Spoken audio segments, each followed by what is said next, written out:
Assalamualaikum warahmatullahi wabarakatuh. Perkenalkan, nama saya Ferry Firmansyah.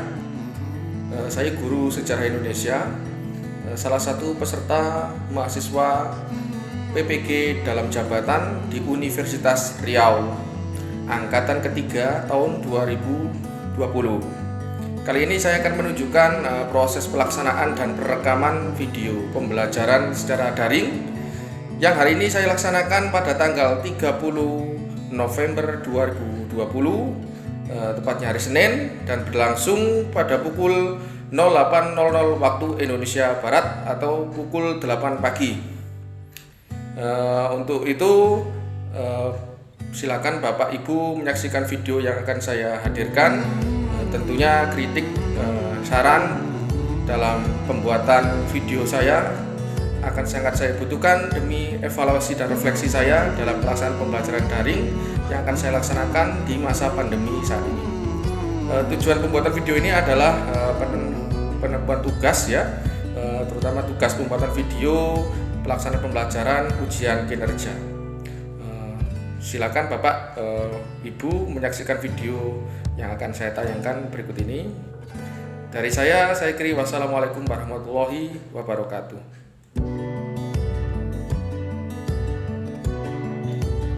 Assalamualaikum warahmatullahi wabarakatuh. Waalaikumsalam warahmatullahi wabarakatuh. Oke, masih kurang serentak. Assalamualaikum warahmatullahi wabarakatuh. Waalaikumsalam warahmatullahi wabarakatuh. Puji syukur kehadirat Allah Subhanahu wa taala, kita bisa bergabung dan join kembali dalam pembelajaran daring. Kita sukseskan pembelajaran daring ya. Tak lupa sholawat serta salam kita aturkan pada junjungan Nabi besar Muhammad Sallallahu Alaihi Wasallam. Kemudian sebelum materi kita mulai, ya, saya minta bantuan ke Wisnu Aji Putra, pemimpin BOA. Silakan dipimpin teman-temannya. Saya persilakan waktunya. Silakan Wisnu. Sebelum memulai kegiatan di pagi hari ini, marilah kita berdoa agama dan kepercayaan masing-masing. Berdoa, mulai. Terima kasih Wisnu sudah memimpin doa. Oke.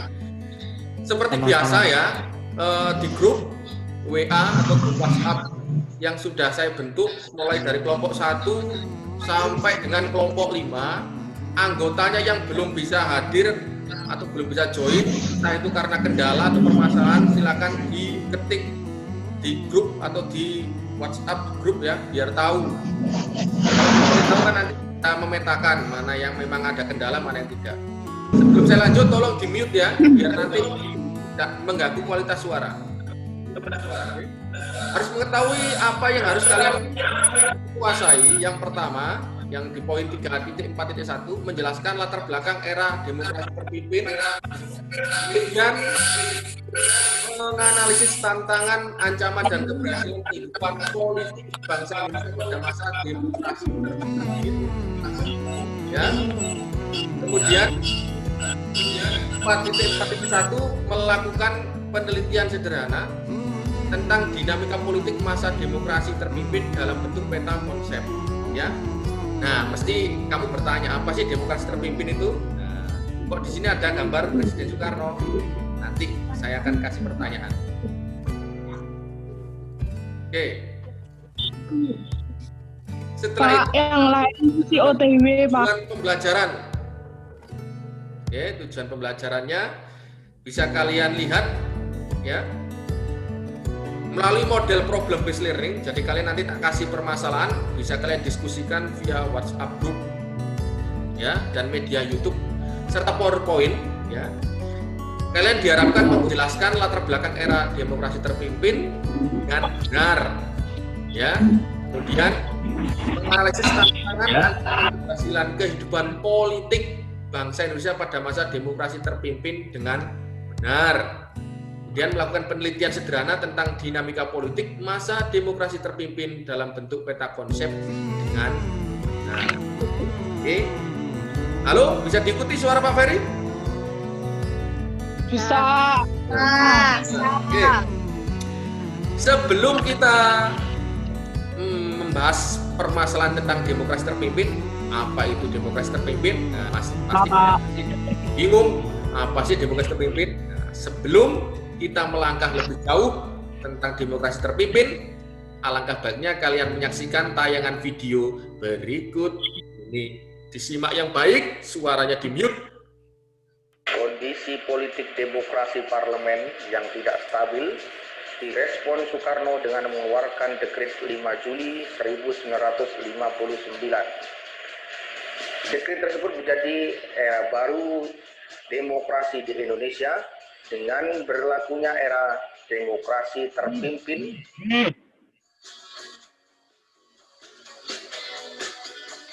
Pada saat itu, Soekarno mulai mendominasi kekuasaan dalam pemerintahan. Pada saat itu, Soekarno pernah membubarkan dua partai politik besar, yaitu PSI, kemudian Masyumi.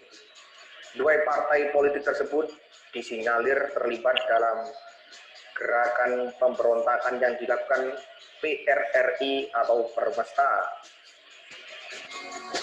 Soekarno menyadari bahwa revolusi belum selesai. Oleh karena itu, Soekarno menghendaki adanya persatuan masyarakat yang mampu mewujudkan tujuan kemerdekaan Republik Indonesia. Soekarno berpandangan kekuatan nasional di tengah-tengah masyarakat yang terbagi ke dalam kekuatan kaum nasionalis, kaum agama, dan kaum komunis. Soekarno yakin dan beranggapan jika kelompok-kelompok tersebut mampu disatukan, maka kekuatan revolusi Indonesia itu mampu membawa hasil dan tujuan kemerdekaan itu sendiri. Maka lahirlah Nasakom. Nasakom sendiri menjadi alat bagi PKI untuk memperlancar agresi politiknya. PKI berkeyakinan dengan mempengaruhi Bung Karno akan memperlancar tujuan dari PKI itu sendiri. Tantangan dan hambatan yang ditemui PKI datang dari kubu perwira TNI Angkatan Darat yang tidak menyetujui adanya aliran komunisme di Indonesia. Sehingga pada waktu demokrasi terpimpin, terbentuklah kekuatan tiga besar, yaitu PKI, Soekarno, dan TNI Angkatan Darat. Soekarno adalah sentral dari keduanya. Kebijakan politik lain yang dikeluarkan oleh Soekarno adalah politik mercusuar. Saat itu Soekarno beranggapan bahwa Indonesia mampu menjadi bangsa yang berwibawa dan disegani jika mampu menyelenggarakan event internasional yang tak lain adalah Asian Games yang diselenggarakan di Jakarta. Agenda lain yang dilaksanakan Presiden Soekarno pada saat itu adalah pembebasan Irian Barat yang sempat terjadi pada 1949. Soekarno menempuh jalur diplomasi, blokade ekonomi, gagal untuk merebut Irian Barat dari Belanda. Oleh karena itu, Soekarno memutuskan jalur militer dengan dibentuknya pasukan Mandala. Politik konfrontasi militer yang dilakukan Soekarno adalah konfrontasi dengan Malaysia. Kebijakan ini mendapat dukungan dari negara-negara blok timur seperti China dan Rusia.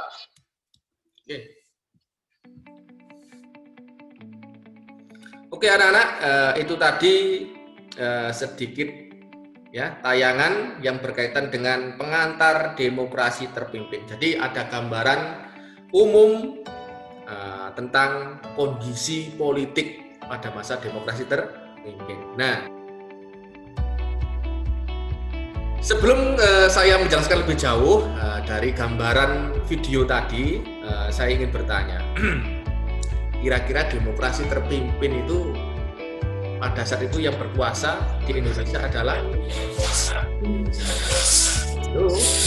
Soekarno. Soekarno. Ya. Apa kedudukan Soekarno pada waktu itu?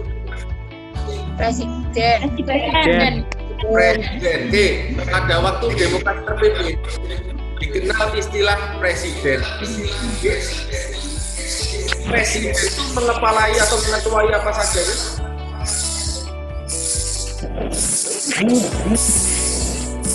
Yang namanya presiden mengepalai pemerintahan sekaligus mengepalai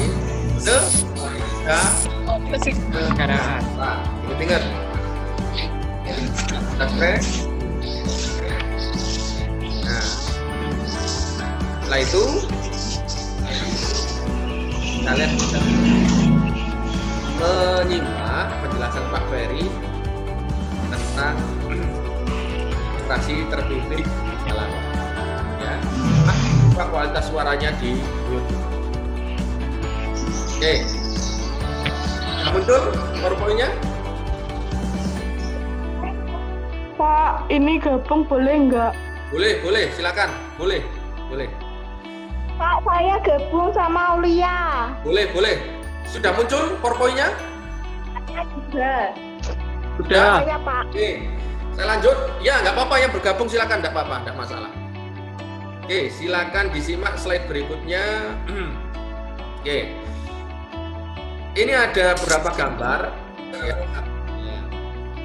Ada Presiden Soekarno, ada tokoh-tokoh. Sekarang saya tanya, barangkali ada yang sudah mempelajari. Di sini ada ada kalimat demokrasi parlemen, ada demokrasi terpimpin. Ada yang tahu bedanya demokrasi parlemen apa dengan demokrasi terpimpin?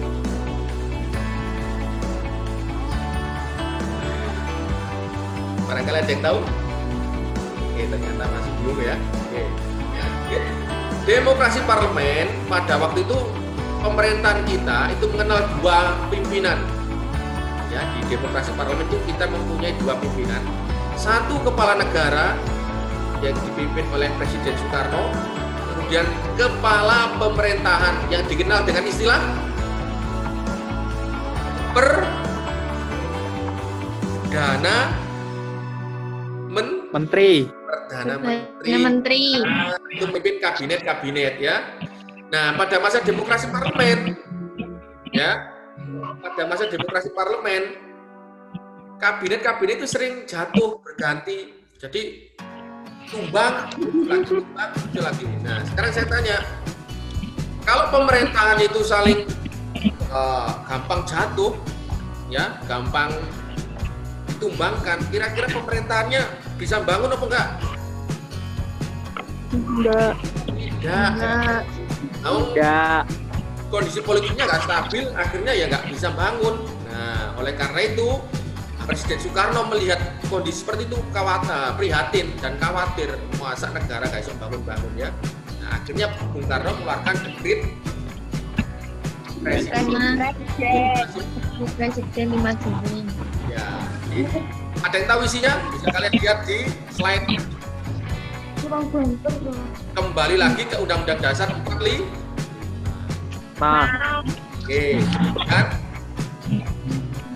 Membubarkan konstituante dan membentuk Dewan Pertimbangan Agung sementara.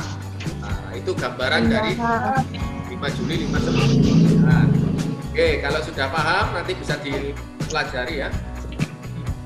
Berikutnya ya. Ada tulisan Nasakom. Ada yang tahu kepanjangan Nasakom? Silakan. Nasionalis agama komunis. Nasionalis. Kenapa dengan komunis? Kenapa dengan agama? Kenapa dengan komunis? Nasionalis. Oke, saya tanya, apa yang diinginkan Bung Karno dari Nasakom ini? Tujuannya apa kalau menurut Bung Karno? Gabung gini loh. Gimana? Salah satu? Supaya Indonesia bersatu. Pinter. Tak kasih tahu ya.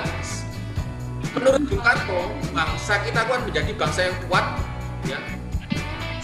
Jika kelompok-kelompok di tengah masyarakat pada waktu itu, ya, pada masa itu bisa disatukan. Jadi yang kelompok nasionalis, kelompok agama, kelompok komunis bisa disatu.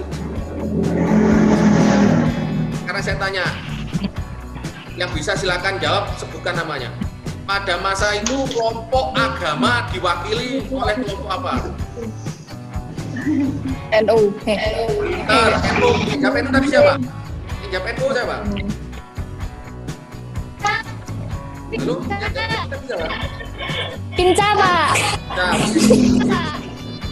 selain NU, Masyumi. Mas Masyumi. Pinter, Mas Ya. Oke, Ilham dan Pinca. Karena saya tanya, untuk kelompok nasionalis, contohnya apa? Ganteng. Soekarno. PDI. Nah, PDI belum ada ya. Kelompok nasional seperti PNI, ya. PNI, NI, Pak. Nah, yang gampang nih ya. Yang mewakili kelompok mewakili siapa? PKI. PKI. Oke. Pada waktu itu kok PKI masih ada, Pak? Sekarang kenapa nggak boleh? Nah, nanti. Nah, pada waktu itu, pada masa demokrasi terpimpin, PKI belum dibubarkan. Diperhatikan. Karena saya tanya, kenapa PKI dibubarkan? Peristiwa apa yang menyebabkan Karena melenceng. dibubarkan? Karena melenceng dari Pancasila, Pak. Benar. Bisa Salah Ilham. satu kewajiban negara lain agama, Pak. Oke. Saya tanya, peristiwa apa yang melatar belakangi pembubaran PKI? G30 SPKI. G30 SPKI. Sip. Sekarang ada lagi nih. Bung Karno waktu itu berpendapat Undang-Undang Dasar 45, sosialisme Indonesia, ya, kemudian demokrasi terpimpin, ekonomi terpimpin, dan kepribadian Indonesia adalah ciri khas, ya, prinsip kehidupan bernegara. Tolong suaranya yang biar enggak gitu, ya. Ya. Nah, pada masa demokrasi terpimpin yang menjadi sorotan pada waktu itu adalah Bung Karno ditetapkan sebagai presiden seumur hidup. Nah, ini nanti kalian diskusikan bersama di WhatsApp, ya. Kenapa kok Bung Karno ditetapkan sebagai presiden seumur hidup? Nah, cari nanti. Akan didiskusikan di kelompok WhatsApp masing-masing. Kemudian oke, kalau tadi kita bicara kebijakan dalam negeri, sekarang kita bicara kebijakan luar negeri Bung Karno. Oke, kebijakan luar negeri. Nah, ini ada gambar Bung Karno dengan pemimpin revolusi komunis di Cina, Mao Zedong. Ya, kemudian di sini ada Malaysia, bendera Malaysia ada Bung Karno. Memang ada bendera Indonesia, bendera Malaysia, terus Bung Karno menunjukkan pakai tongkat. Memang terjadi peristiwa apa? Ada yang bisa jawab? Ada yang bisa jawab? Laut. Kenapa Bung Karno Yang Malaysia. bendera Malaysia? Ada peristiwa apa? Halo? Yang Laut Malaysia. Indonesia diakui Malaysia. Pinter, Anindra. Sip. Laut Indonesia diakui Malaysia. Ya, bentar. Pada waktu itu Malaysia negara yang baru merdeka, ya, dimerdekakan atau dipersemakmurkan oleh Inggris, mendapat tantangan dari Bung Karno. Jadi Bung Karno khawatir kalau Malaysia dibentuk oleh Inggris. Nah, Inggris itu kan negara yang terkenal dengan imperialisme. Inggris pernah menjajah Indonesia apa enggak? Pernah kayaknya, Pak. Ada yang tahu gubernur jenderalnya pada waktu itu siapa? Ada yang masih ingat yang penemu bunga rafflesia? Siapa? Enggak. Bagus. Raffles Aulia. Dania. Ya Allah, Dania. Ya, Raffles. Oke. Salah satu. Dania. tokoh yang istilahnya Dania. pengetahuan di masa itu. Dicatat. Oke, kita kembali lagi ke Bung Karno. Bung Karno menolak adanya negara Malaysia karena diduga adalah bentuk neokolonialisme dari bangsa Inggris. Itu ditentang oleh Bung Karno, tidak setuju. Itu ceritanya. Nah, apa respon Bung Karno ketika Malaysia berdiri? Nah, salah satu respon dari Bung Karno melakukan agresi militer. Pertama, pernah kita ada konfrontasi militer dengan Malaysia. Kemudian sama PBB, Malaysia ditetapkan sebagai anggota tidak tetap Dewan Keamanan PBB. Nah, Indonesia murka, akhirnya protes keluar dari PBB. Ya. Di layar kalian itu ada LKPD, ya, LKPD. Lembar kerja peserta didik, ada beberapa penugasan, ya, ada beberapa penugasan. Kalian lihat. Pertama, forum diskusi. Nah, silakan didiskusikan bersama teman-teman melalui chat WhatsApp grup tentang penetapan Soekarno sebagai presiden seumur hidup pada masa demokrasi terpimpin. Silakan didiskusikan lewat WA ya. Nah, nanti saya rekam, silakan dilanjut bagi yang itu. Ya. Oke, berikutnya ada soal formatif.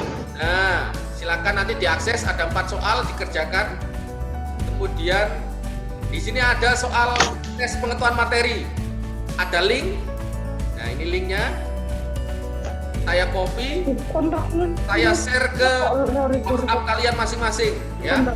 Nanti saya share ke WhatsApp kalian masing-masing. Bisa dikerjakan ya. Bisa dikerjakan semua soal pilihan ganda. Kemudian untuk penugasan ya, membuat peta konsep kebijakan Bung Karno itu nanti kalian buat peta konsep, kamu kotak-kotai itu ya. Nah, nanti kalian kerjakan semua tugas ini. Semua tugas di MKP ini sudah ada di Google Classroom, ya, sudah ada di Google Classroom, bisa kalian akses nanti. Ya, bisa kalian akses di akun masing-masing, jangan khawatir. Oke.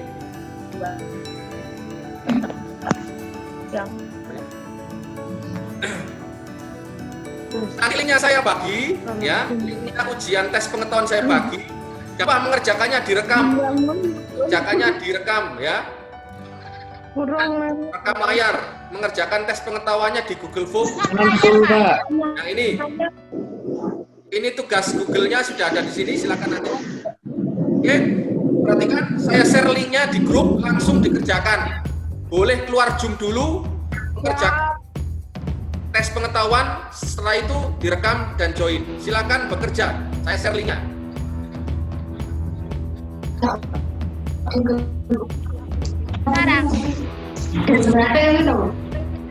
Sekarang Pak. Ya, langsung. Berapa kan ya? Rekam layar lah. Oke, boleh. Boleh keluar Zoom dulu, nggak apa-apa. Boleh keluar Zoom dulu, nggak apa-apa.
Oke anak-anak, kalian sudah mengerjakan tes pengetahuan via Google Form. Nah, saya lihat hasilnya sudah lumayan baik ya, sudah berusaha juga.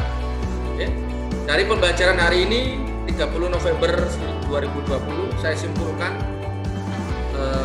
demokrasi terpimpin itu pada waktu itu dikuasai atau dipimpin oleh Soekarno. Soekarno itu presiden, kepala negara sekaligus kepala Menteri. pemerintahan. Apa yang menonjol pada waktu demokrasi terpimpin, kebijakan apa yang menurut kalian aneh? Yaitu pengangkatan presiden seumur Hidup. hidup. Terus Nasakom, apa tadi Nasakom? Nasionalisme, komunis, dan agama. Oke, agama dan komunis, bentar ya. Itu simpulan dari demokrasi terpimpin berkaitan kebijakan-kebijakan dan kehidupan politik pada era itu. Oke, ada yang ditanyakan?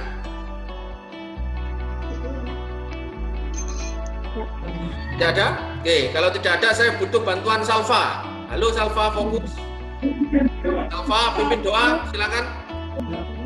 Sebelum mengakhiri Zoom pada pagi ini, marilah kita berdoa dengan kepercayaan masing-masing. Doa mulai.